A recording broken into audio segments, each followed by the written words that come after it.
Hello and welcome to Let's Review. Well, it's happened again. This week's game was sufficiently long that I ended up having to split the Let's Play over 2 weeks. As a result, that means it is once again time to go digging in the crate.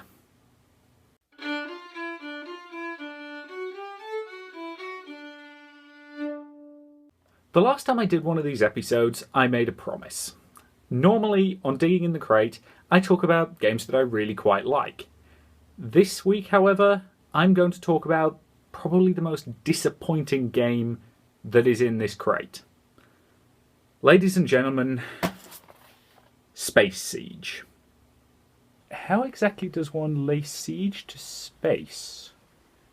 I have absolutely no idea. Mostly I think it was just a reference to the Dungeon Siege series that were made by the same people after all.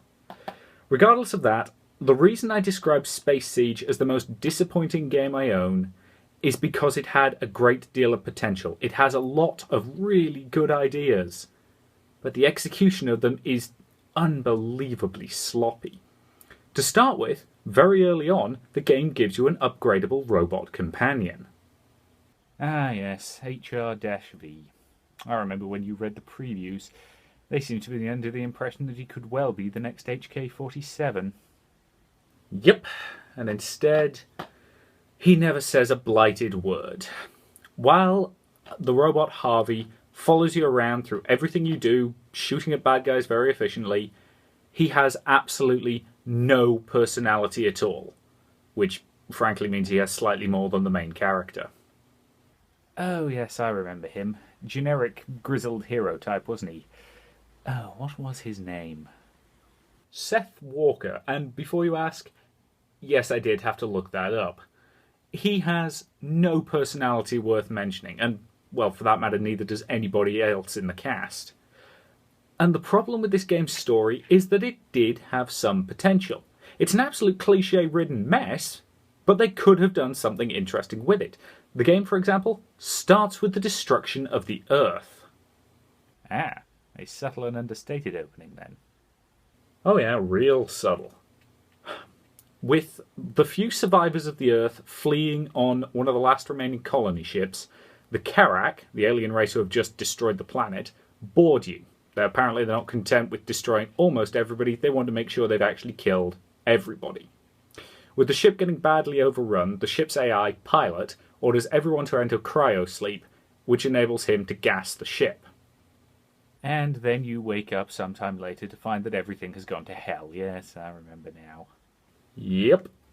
When you wake up, you find that while a lot of the Karak were killed by the gas, it didn't wipe them out completely.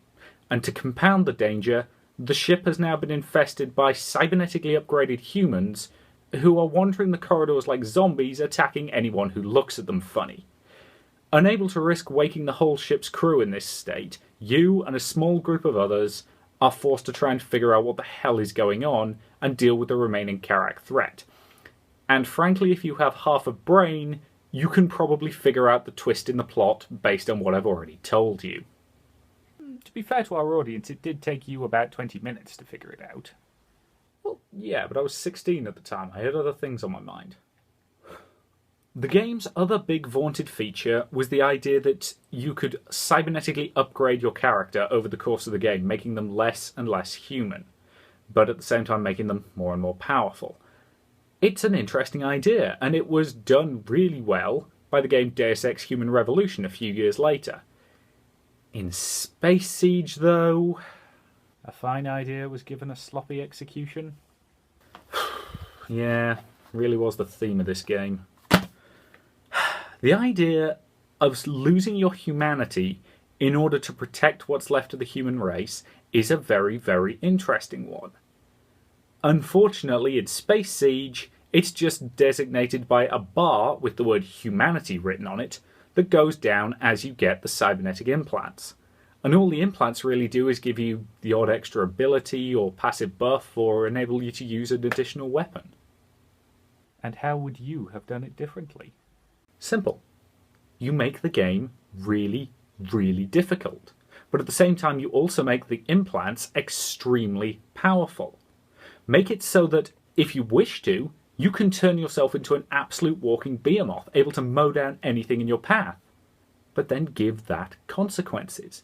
Have the character slide from a reasonably friendly person into a much more aggressive person, and eventually into a completely unemotional person. Use the Doctor Who Cyberman idea and have him surgically remove his own soul. Or have him remain human and give yourself a much harder game of it. Precisely.